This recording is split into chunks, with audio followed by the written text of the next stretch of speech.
Hey everybody. So I thought I'd do a quick little review of the new Lego Crocodile Locomotive set.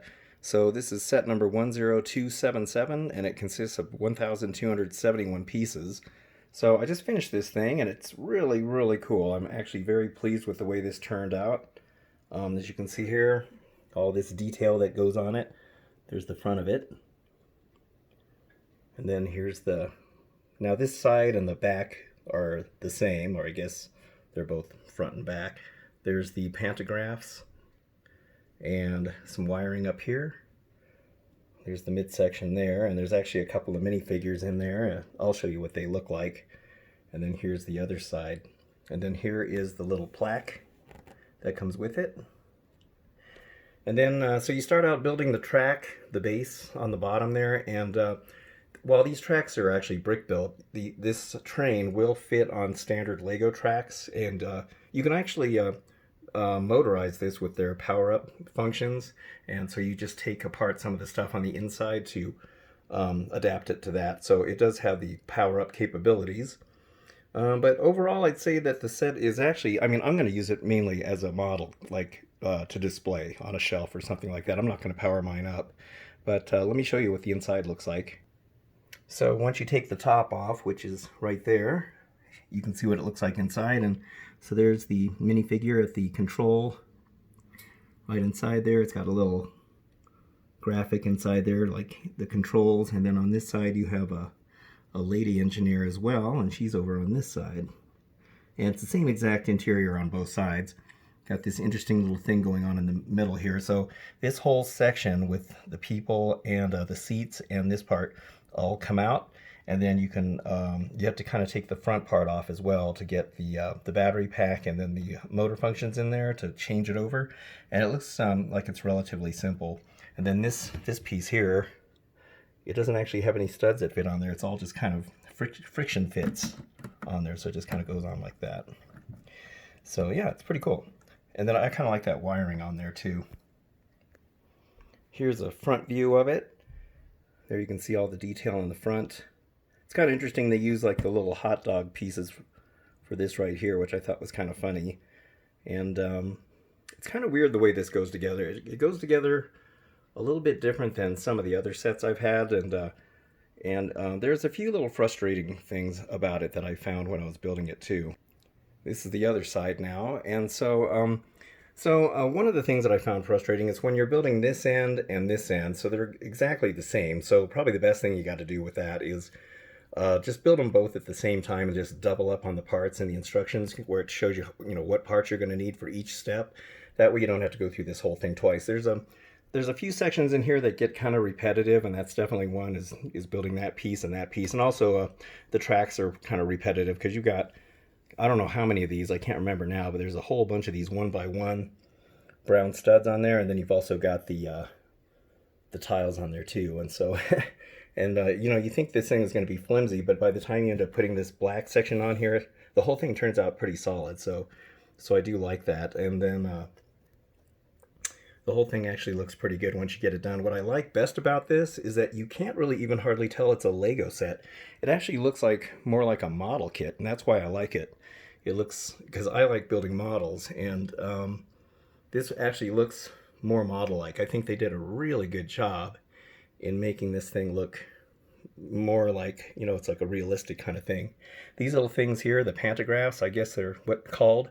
You can, move them up and down. They're adjustable, and they were a little bit fiddly to put together. And then I'm a little bit OCD about things, so I tend to be kind of picky about things. Like, for instance, these little holes that you see right in here, I don't like those to show on the outside, so I put them on the inside. So I don't know, are you guys just as picky about certain things when you're putting these together as I am? Because sometimes I kind of laugh at myself about how picky I am, but I just think it looks better not having the holes on the outside. So yeah, I know it's kind of goofy. And then those wires are actually the pieces that they usually use for fishing poles, which I thought was pretty interesting, but it's kind of cool the way they go in there. The tiling on here looks really good. There's a little bit of sideway builds for this part right here. It's actually you're building it sideways and then it snaps into that side. So it's kind of cool the way they make those vents look. And these pieces are actually part of the lower section down here. And then one thing I kind of found frustrating is when I was building this top section, these parts kept coming apart because you're kind of trying to push the pieces on. And so it seems like I was constantly fixing these. And then this whole upper half snaps down onto the bottom when you're building it. So one of the things that people mention is how this wheel doesn't touch the track. And it is kind of strange. I think the reason they did that is so that if you do motorize this, it can go around the corners, because Lego corners, their turns are rather sharp. And so, yeah, that's kind of, I think, the reason why they did it. Okay, so now I disconnected the car so you can kind of see how these all look. So this part is really kind of weird because this front section is actually just a big loose piece. It's just actually, I mean, if you pick it up, see how it just kind of hangs there? So it's on like a ball joint. And so I think they did that to make it so that it, of course, can go around those corners. But I just thought it was kind of weird when I was putting that together. I almost thought I screwed up on something. Just because of how weird that is. These are the magnetic little couplers on the front of that one, and on the front of this one, of course, it's the same. So yeah, I thought that was kind of weird how they did it, but it makes sense when you realize how it's got to go around those corners. Here's what the tracks look like when the train's off, and they actually look pretty cool.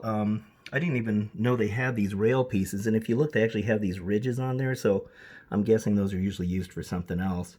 But it's interesting that you actually have these, this piece here, and oh well, it came off when I took it off, but there's another one of these black 1x4 pieces, and that actually holds this middle section on the track so it doesn't go rolling off your shelf or whatever. So I think it's kind of cool that they at least made it so that it mounts on there a little bit better and more strong.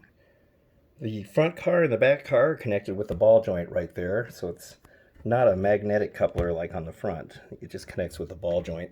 And then these little sections here, these little graphics, these are all prints, and it's the same on the other side, so you don't have to deal with stickers. The only sticker you have to deal with is the label on the front. That's the only sticker, so that's kind of nice. I'm glad that they made these prints. So having it back on the track now, this is one of those sets that are kind of geared more towards adult fans of Lego. It's got like the 18 plus age group on the box, but I think it's kind of cool that Lego is actually appreciating their Lego fans, their adult fans, I should say, because, you know, I think they realize that a big part of their market is actually adults buying this stuff, which is pretty funny. But I like it too. It's like, you know, what adult doesn't like having fun building these things? My only beef with this set is that the instructions have this black background, and then you have these dark brown pieces, and although it shows up pretty good here on the video, when you're looking at it in person, it's really hard to kind of see these. So when you're looking at what kind of pieces you're going to need for each step, it makes it kind of hard to see what you need. At least they highlighted this section with a lighter background so you can kind of see what you're supposed to be doing, but I do wish they would have maybe not used this black background. I think it would have been a little bit easier to see, but that's about the only thing I can say that I can complain about. So that's it. That is the new Lego Crocodile Locomotive. I think it looks pretty cool. It looks very much like the actual train. You can look up pictures of it online, and it looks just like it. I think it's really cool how they were able to get this curved front looking like it does. It looks very much like the actual thing. It's 21 inches from one end of the track to the other when you get it all built, and it's $100 in stores. And unfortunately, Lego is sold out of these already because they're having a hard time getting, you know, a lot of their sets made, especially here in the U.S. because I think one of the plants in Mexico is closed down or something. So they're having a hard time getting this stuff in. So that's unfortunate. But anyway, great set. If you're a train enthusiast, I highly recommend getting this thing. It was fun. I think it's going to look really nice on the shelf. Makes a really great display piece. Like I said, it doesn't really look like a Lego set. It looks more like a model, and I think they did a really good job. The designers did a really good job on this. So if you like it and you're a fan of trains, I'd say go out and get it wherever you can. All right, well, I hope you enjoyed this brief, kind of crude review, but anyway, I hope you enjoyed it, and thank you for watching, and I'll see you on the next one. Take care.